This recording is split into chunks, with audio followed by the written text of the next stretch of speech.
Yeah. So I just thought you were being very still. No, I got 22 and 21. my shit's So like basically, weird. order it would be me first, then Chaddington out there, and then the guy out yonder, right? Essentially. Correct. Yes. Okay. Going to run down next to Chaddington, see if I can keep an eye, and direct them where I see the feet and stuff. Okay. Well, he's already started shooting. Let's say this one out, unless you came in running out after you heard just the first one, the first two, and then. Yeah. Okay. After the first two, coming down and be like, "That was so smart," and then helping him out. See if I can see. Alright, so yeah, you look around Silrak, then you kind of guide him real quick. So when we call that a flat roll. Yeah, so you get that 22 then. So yeah, you shoot out and that Eldritch Blast hits right into this body of this doppelganger once more. And with that, you hear like another groan as it cries and it falls to the ground somewhere in this like mushroom and these mushroom bushes and everything. Let me get you guys set up and over. Sorry, I'm like making a map right now. Ooh. DM magic. Trying. All right, there we go. Whoa, trippy. All right. So up ahead, yeah, you see through this like it's not exact how I imagine this, but I just found this online real quick. And I had to set it up. So yeah, you see this like this mushroom grove right in front of you, and like this kind of mossy area and rocks and stuff. Right. So you shot the doppelganger right there, and it collapses. You hear just a fall in that mossy area right there. Some of the spores waft up into the air, and yeah, you don't see that movement anymore. I'm gonna go up there. Before I go in here, I'm gonna hold my breath. I'm actually gonna go around this way. I'm gonna hold him and tell him like, maybe we give it a minute to see if it clears. Okay. The kind of wafts and lingers in the air for a moment, drifts up to the north. You guys kind of watch it like kind of spiral and dance in the air like incense smoke, and then it vanishes. All right. Okay, I think maybe now you give it a shot, buddy. Try not to breathe too heavily, and that's gonna be bardic inspiration. Nice. On Solrak while he's working out. If you could maybe bring me that body, that'd be great, my friend. Tap on his furry butt. Got it. I'm gonna start coming around this way. Around this. So since I've seen what touching it can do. And I'm gonna try to pull him out, touching as little of this as possible. All right. As you're doing that, go ahead and roll me a d20, just a flat d20.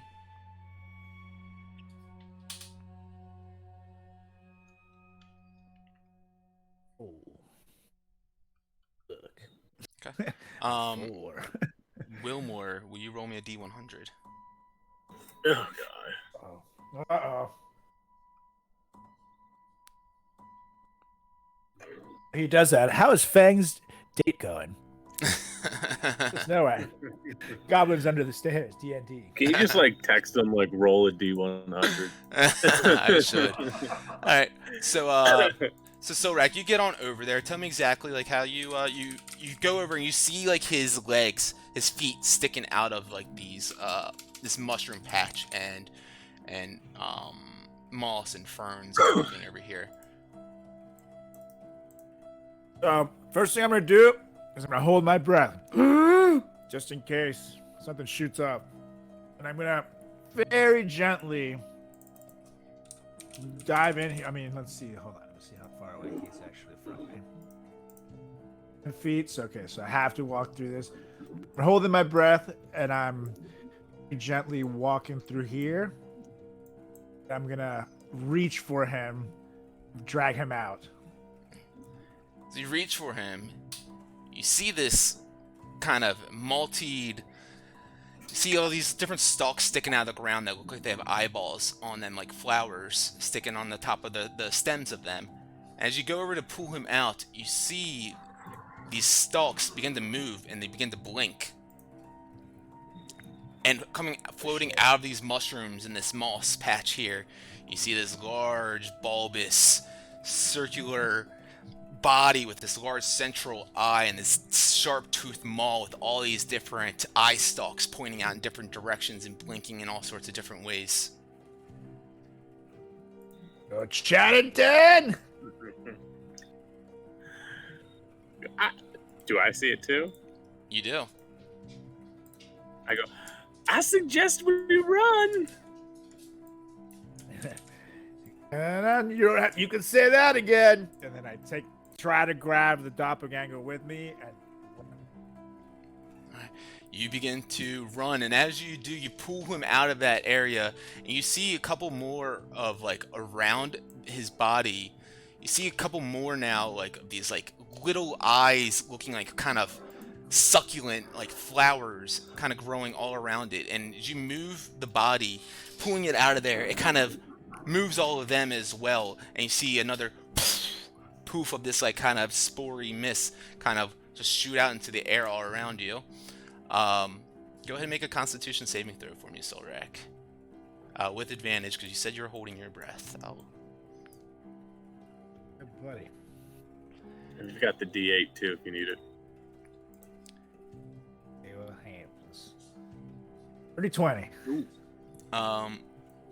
Yes, cool. So you kind of see all this happen, and this creature pop up out of this vegetation and start working towards you with his multi-eye stalks on his circular, large, floating, bulbous body. And you grab the doppelganger out of there, fight off all this poison or whatever could be coming from this spray.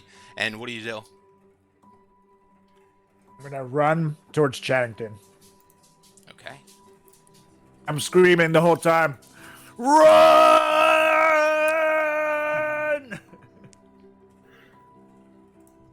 I see this happening, and 5 foot, 30 foot. Yeah, I don't really have anything I can do. I don't want to attack them. Reginald looks at all you guys. Oh, mate, what are we doing down here? Let's get going. I go, come on, Zorak! And as soon as he gets up to me, we start running out together. You guys keep on running on by. Zorak, you look over your shoulder to just see this body kind of just pivot in the air slowly as its like large central eye just focuses on you, and all of its eye stalks look up, pointing right in your direction. And you see like a light start to form on this large central eye. It looks like it's like charging something. Is it within 30 feet of us? Yeah. I would throw his silence around him and keep running. Okay. Is there a save for silence? Nope. All right. Just can't talk. So I mean, if it's a spell that talk, you can't do it. All right. You guys see this. Wilmore looks back real quick, casts a silence spell all around that area, closed in with complete silence, and you guys don't look back at all to see what could possibly be happening behind there as you guys book it around the corner and back up those stairs. Are you making your way back up to the Hall of the Kings, I'm assuming? Mm-hmm. All right, you guys keep on running up that stairway, first those rough rock stairs up to the man-made stairs, and then turn that corner another 50 feet or so, and you guys book it back into the Hall of the Kings. I look right at the king and I go, "Why would you keep that down there?" I don't keep that down there. I can't control what's in the Underdark, mate. But you need to get your house in order, my friend. What the hell? Putting a big lock in front of it. if there's any loose furniture, I go and move the furniture in front of the door, just like while I'm berating the king. Yeah, you just like start grabbing whatever you can. You look around and there's really not much in the Hollow Kings for you to grab to throw inside there. You like go up to this throne, and you start pulling that, and the hand slaps you on your hands. No, no, no, no, no, and kind of just shuns you for a moment. And Harneth would look up at you all and be like, "Well, look, I told you we use these tunnels for our own kind of trade and navigation throughout the citadels, and you don't have to worry about anyone else usually harming us down there, and you just gotta stay on the right trails. We don't go through the Underdark, of course. We stay just into the undersurface. Going down quite in there it can be tricky. It can be scary sometimes too." Wait, not much of a choice. I look over and growl at the fucking shapeshifter. Yeah, as everyone's talking, I'm like taking the shape changer off the Solrak's like hands, and I'm like, I mean, I just don't know why you guys, and I start like sawing off its head, like would ever want to go down there, and I just completely decapitate it, and I put its head in the bag of holding, and I open it up and I go, I told you to sit tight, and I just close it, and then just kind of ransack the body, see if there's anything on it, any Narvi stuff, Santarum stuff. Absolutely savage. Yeah, you begin to look over the body, and you can tell there's... And Note puts the head in it. He says that to him. I look at it and nod like, he did. He really did tell me. Go on. He warned you. Fair is fair. So, no, yeah, you start looking him over real quick, and it's quick for you to realize that there's really nowhere for him to be able to hold anything on his person or his body anywhere. Just kind of this weird amorphous skin, no pockets, no satchels, no belts, no packs, nothing. No iPhone. No iPhone. You can't TikTok, you guys. No! So I guess I stand up, I look around, look at the king, and go, well, you're welcome.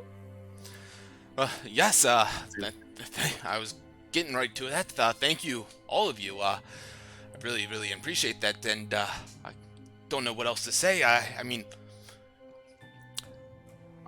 I urge you all to stay for dinner tonight, as I work out some sort of accommodations for a thank you for you all.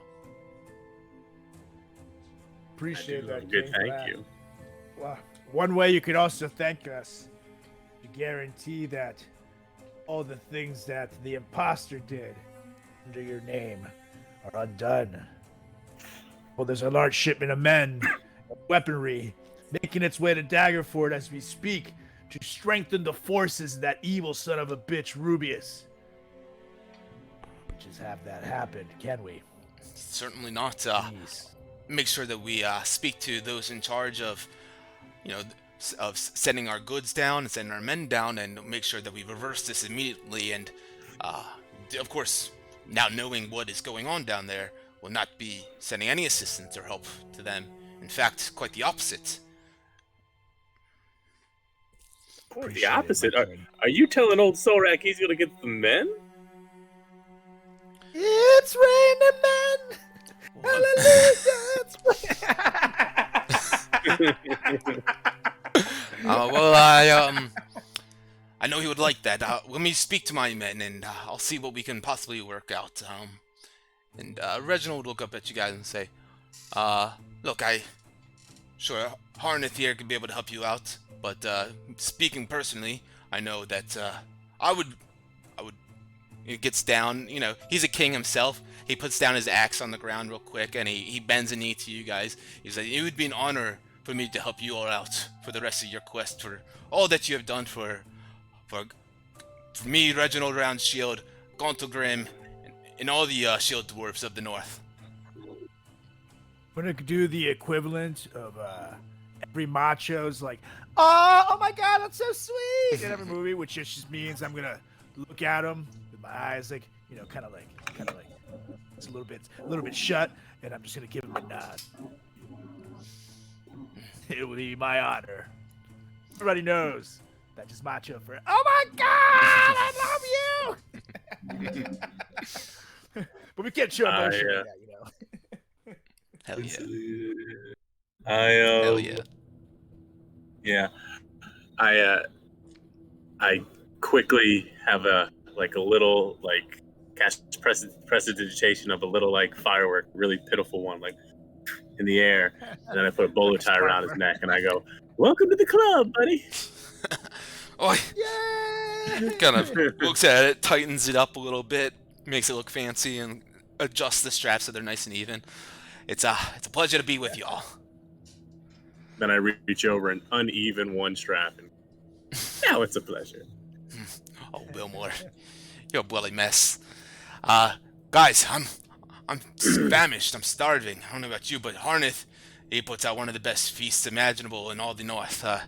You fellas, I feel like we should probably clean up a little bit and get ready for dinner. Oh, that's right. But I suggest if you guys want to actually get to eat any of this, let me get down to my normal form. I start relaxing, can shift back into human form, and only eat like 3 dudes can eat, as opposed to what Werewolf Sorlak would do. That's right. So you guys, Solrak shapeshifts back down. Everyone kind of looks at you like that's strange. Fang would of course have gone around and started healing all of these guys. I would imagine the guards and the king's men, and gotten them back up to health. So yes, he's Harneth is very pleased for you guys for helping him with his men as well, and begins to lead you guys all to some rooms for a moment so you guys can get a little bit of quick rest before dinner if you would like. Yes. Is that a short rest? Yes, you guys can all take a short rest if you would like to. Yeah, buddy. Short rest me with. If you take any hit die, don't forget your extra 6. That really matters. What's helpful? But yeah, we'll do 1. Take It's a a short. Song of Rest or whatever. Yep, song of rest. So you get a. Oh, I didn't roll it. Roll hit die. Yeah. So that's 5.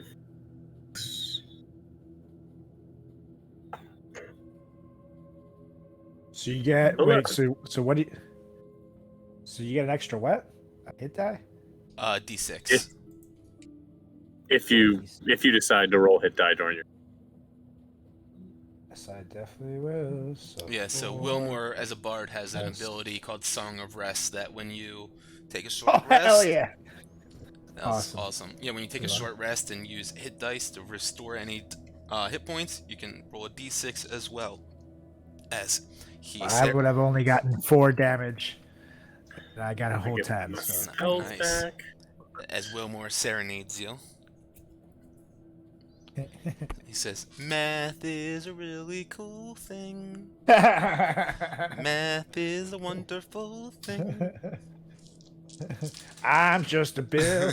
I'm really just a bill. Conjunction, junction, what's your Yeah, function? what's your function? Yes. So good. Millennials rejoice. Yes. So, all right, you guys take that short rest then, and some of the guards would come to each one of your quarters and escort you guys to the dining hall for a dinner, if you all would like.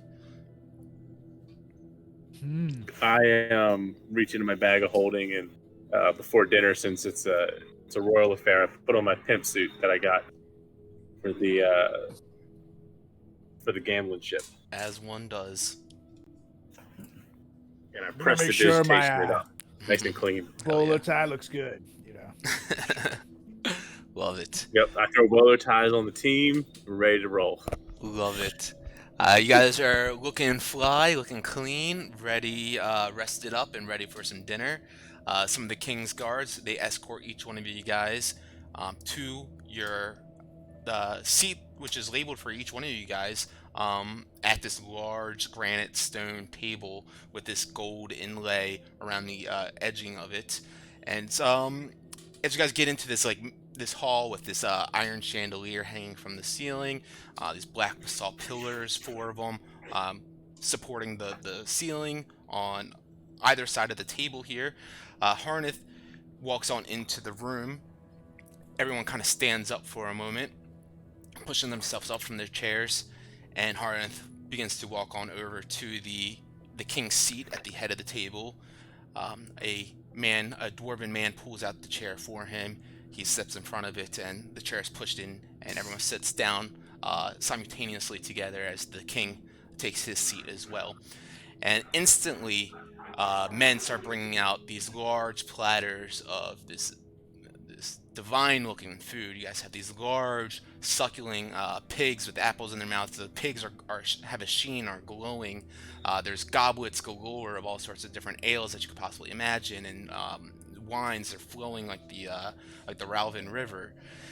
And nice crusty breads, and of course the dwarves here, they love their roasted potatoes, so they have different potatoes of all sorts of types, and they start putting a nice roasted potato in front of each one of you guys. A man comes around with a spit with a part of the pig on it and begins cutting it off for you guys, in front of you guys, until another one comes around with some tongs and places it on the plate in front of you. And another one then comes around immediately afterwards and starts filling up your guys' goblets, which are these beautiful golden goblets that had these red stones, like kind of on each section of the top of the goblet. There's 6 stones set around all of it. This is going on because normally I would just go in, eat shit, and just start eating everything that they put in front of me. But I know that I'm in a king's hall, and I was raised better than that. So I'm like clenching my fists like a crackhead, you know what I mean? Like trying not to look at it, trying not to dive in. I'm like, wait, Zork, just wait. We've all been there, man. You're like starving at like a dinner. You're not like supposed to be eating fast at it. You're like, why is everyone so fucking slow right now? Wait, we're saying grace? Fuck! You already have like the roll in your mouth. Yeah. All right, so as like you're like sitting there with anticipation, Solrak, Harnath taps his goblet and stands up from his seat. It doesn't look much different as when he's sitting down as when he's standing up, but he stands up to kind of present to you all. He says, "Here to the dwarves of Citadel Adbar. I'd like to bring recognition and show our respect for these brethren here who have come in and helped us dwarves, the shield dwarves of the north, without a second guess. These men," and he begins to gesture to you all, "the wrecking crew, they are not just any men, no common folk. They are brethren to us dwarves here." And all the dwarves, they kind of stand up and they hold a goblet and they give a hearty "Cornolis Iran Unrol, Cornolis Iran Kro, Coronis Iran Duedmar." And they say this 3 times over and over again. It's just kind of the way that's in unison. It sounds like they've practiced a million times, and it just kind of reverberates the halls all around you guys, as if they say this with the utmost pride and care. And Very impressed. and do any of you guys speak Dwarven? No. Ooh, actually, do I speak Dwarven, or that would be feats and traits? Is it? It's actually under like underneath Can't like fang, your I think proficiencies and stuff. Oh, proficiency. Halfling. Never mind. Let me see if Fang knows Dwarf. He does know Dwarvish. So Fang would Yeah, you're it. Fang would look around to you guys real quick and whisper to you guys. That means brothers of stone, brothers of iron, brothers of the dwarves. And after they all say this, Harnath then gestures to a doorway where there's these 3 men that come walking in. I guess 4 with Misa as well, with pillows that have these beautiful looking kind of medallions sitting on each one of them. And they come up and present them to each one of you guys. And Harnath says, "These are, we had these made for you all to show our utmost respect and to show that you all have cared for us here with the utmost love and respect that you possibly could as well. These medals, and you guys can see them, they're shaped like shields almost, are made from mithril, from the hearts of our own forges and mines here. We do not give these out lightly. By wearing one of these, you can absolutely show that you have gained the respect and trust of the shield dwarves of the north. And especially of Citadel Adbar. We're Well, honored, appreciative of the gesture, brothers. I put my fist over my heart. I nod my head down. I cast Mage Hand over my pillow to pick it up, and it goes like right in front of my face, and I turn it around and I go, "This is just quite fantastic, my friend. I thank you very much." And the hand just kind of puts it around my neck. Gentlemen, the thank you is not necessary. It's me who owes you all a thank you.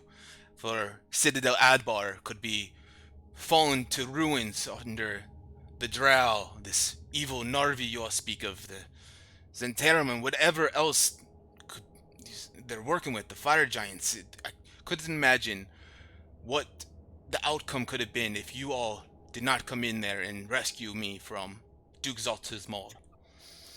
And so, of course, these medals, they show how much that means to us. And with the medal, of course, you can see, and on the pillow is resting a little metal or wooden tube with a little scroll kind of twisted up inside of it. It says, if you look inside of those there in front of you, inside is a scroll with a signed letter of recommendation, a mark of prestige, if you will, from myself. Now this carries a lot of weight when you go around and you start to speak to any sort of dwarves. Sure that showing this, a personalized letter of recommendation from King Harnett himself, carries a hefty amount of weight, and you all will gain the respect of the dwarves as if you are a dwarven man yourself.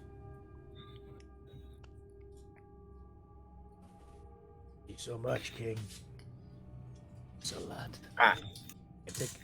Take a nibble of my food. Oh, go on. You all can eat now, please. Oh, thank God! You very much, King. Whoa! Please. I'm constantly casting like prestidigitation, like Solrak, so he remains while he completely destroys everything. Love it. So yeah, Solrak, anything that you do at dinner as well? Or after all of that, at least? So, while we're eating and, chit-chatting and whatnot, I lean into the king and I say, so, there is the matter of reversing the aid to Daggerford. Able to do that, my king. I've spoken to those in charge, and we're making all the right steps to ensure that that is taken care of. I appreciate it, my king. Now tell me, prior to meeting us, did you have a relationship with Rubius yourself? I know nothing of the man. Just what you all have gleamed upon us, and no, there's really not much I know about him at all. That's fair. You just know that he's an evil son of a bitch. If you ever run across him, don't you dare kill him. 'Cause he's mine. I would never dare taking that pleasure from you, Solrak. Thank you, my king. Now, do you think it would be possible the time comes right for us to perhaps a couple of your men help us in our quest? Solrak, if you need some of my men, I will certainly allow you all to have some of them to go along. Of course, it has to be within reason, but you all helped us out, and for that, I'm more than willing to help you out as well. Understand it. I will never ask you to do something that will put your kingdom at risk, my lord. And that lost his, failed to protect the people he's sworn to. Something that sometimes it's hard to live with, my king, and I would not dream put such a burden on you. I appreciate that, and Solrak, I think, there may be other ways that we could help you out here. You say, let's say, that armor that you wear, it looks quite nice, but it looks a little bit beat up. Yeah, it's seen quite some battle. If I start missing like all the people I've killed, but like in my head, like a happy soundtrack, like doo doo doo doo doo doo. But I'm like cutting someone, like ripping their throat out. Some like bears like mauling me, like all this shit's happening. Well, those are quite some stories, Solrak.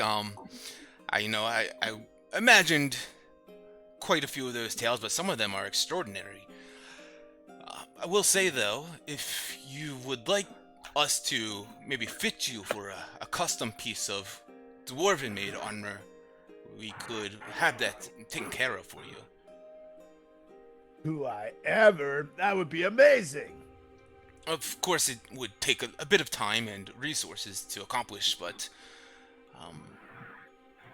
it would maybe within a week we could have that completed for you. Yourself a great deal, King. It would be awesome.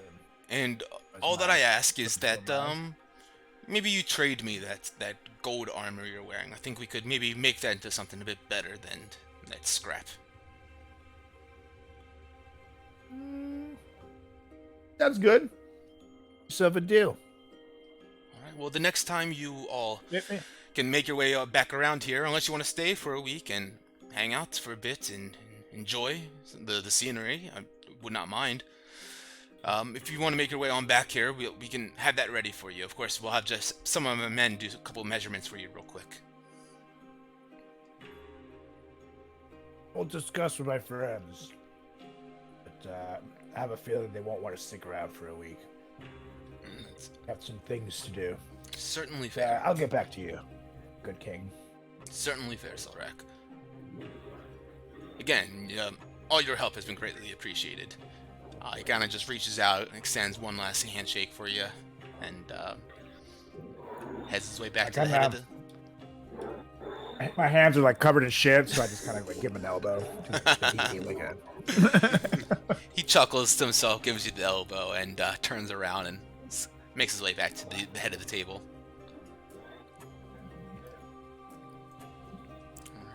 Guy, and then I keep eating. Misa and Fang, you guys look over and you see that they're both having like a competition to see who can eat the flat of a wing the fastest. Like Misa goes and looks over at you guys and says, "Look, just Boone," and Fang's like, "You got me. I can't do that one." And Misa's got like a stack, like he's Lincoln logging like these flat bones on a plate next to him. He's got a little tower that he's building. And Reginald would look over. It's disgusting, mate. Have yourself some manners in the King's Hall. And you see, both of them, they act like they're kids when they're around each other, Misa and Fang. Wilmer, you do anything else? I would monitor the other guy with the beard, the kind of king's right-hand man or whatever. Yes. Kind of see how he's acting, how people are approaching him. Certainly. Go ahead and make a perception check. Also see how he's acting. Sure. Okay. So, you can make an insight also if you want. We'll do insight. Well, Okay. So yeah, you enjoying your meal, listening to the conversations happening around you, messing with Solrax Bolo a little bit, looking at Misa and Fang strangely at the corner of your eye, and then you kind of start staring at Skull, the king's hand, and begin watching him for a bit intently and seeing how he's acting and exactly his deal is right now. And you see him standing at attention to the back right of the king's seat, just kind of sitting there waiting for any sort of order or anything to be asked of him. And it seems like any time like the king needs like his glass refilled, before the king can even ask for it, he's already like leaning over and quickly doing that. To you, I'd imagine it seems like he pretty normal activity from him, and no one else seems to be like watching him with intent. I just kind of lean over to like a random dwarf.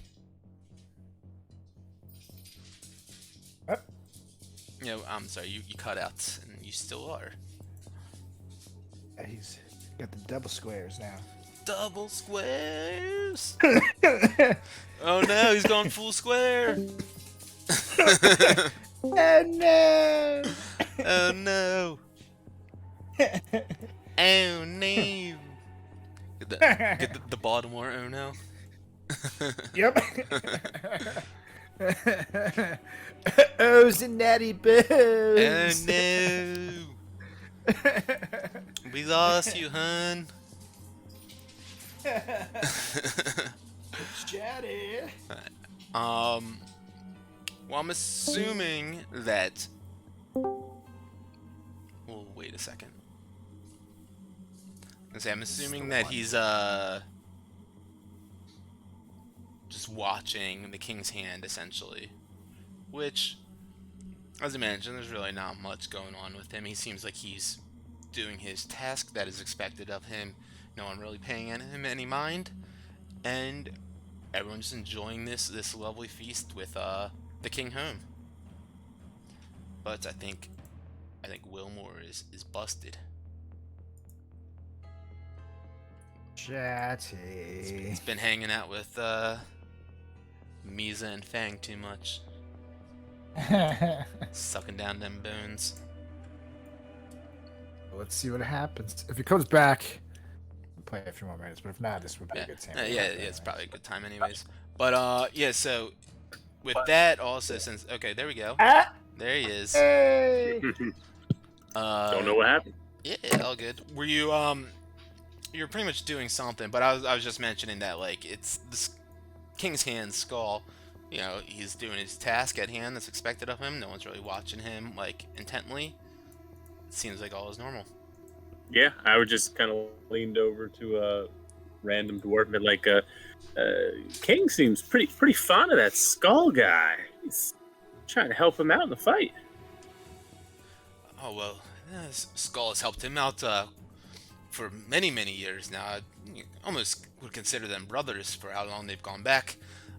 Since the king, he's been his coronation ceremony.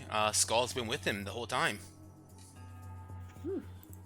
That's some closeness right there, my friend. Kind of go back to eating. My itch is scratched. I'm good. Cool.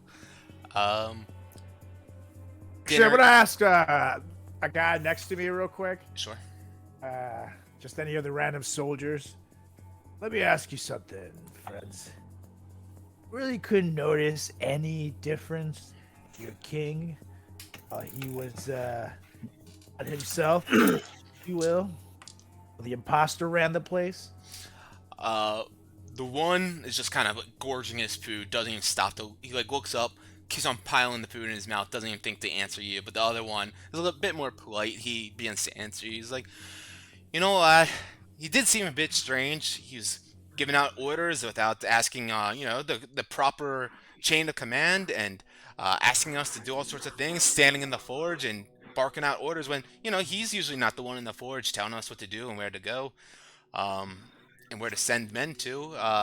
Usually he has other people do that, and they handle these things kind of behind closed doors. For him to be out there himself and barking these orders himself is a bit strange.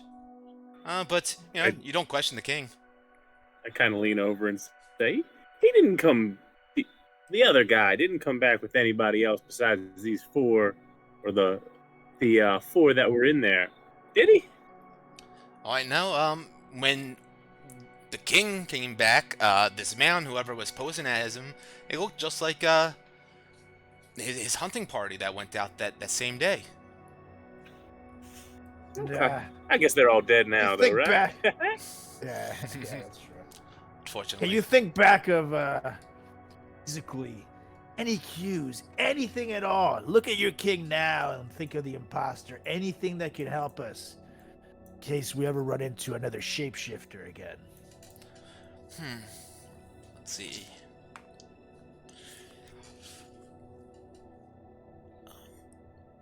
I mean, without knowing who he is impersonating, I would say it's quite difficult to be able to tell, because he did a great job, mimicking and looking the parts, but the behavior and the personality was a bit obscure, a bit strange.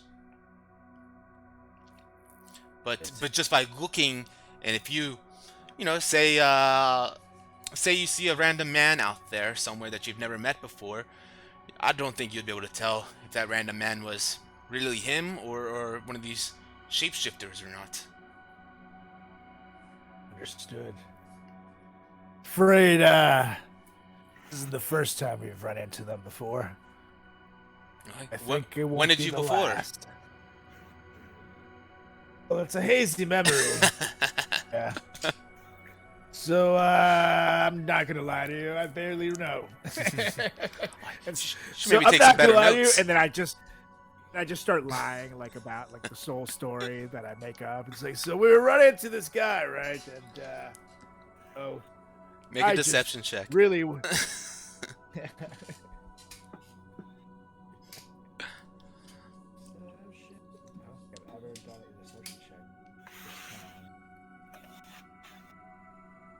Oh, bitch. Flat old 10. You start just like ranting off this story, just talking nonsensical, kind of just going off on these tangents. Like, you can tell by the story that you're telling, it's a bit fabricated.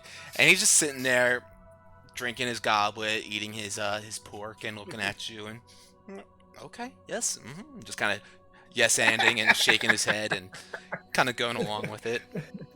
Doesn't want to he doesn't feel like getting too deep of a conversation with you, so he's not going to actually question you about it. I've done that enough to people to know exactly what you're talking about. Story of my life. So I just obliviously tell this awful story, and I think I'm getting away with it while this guy just smiles and nods, because the person never gets the cue. So. Exactly. Well, in fact, I go too long with the story. Yeah, you go on for so long that he's like starting to push himself up after the goblet is dry, the plate is completely clean. He's like, all right, I think I'm gonna go back here and get a little wash on.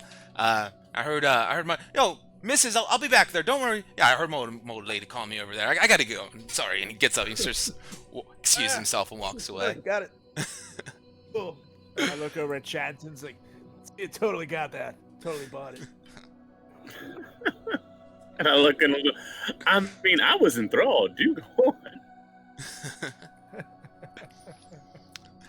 on. Is there anything else you guys want to do at the dinner or discuss with anyone before we will call it a night with this dinner ceremony? Yeah, I think that's feeling full. All right. Solrak, anything for you? You're good?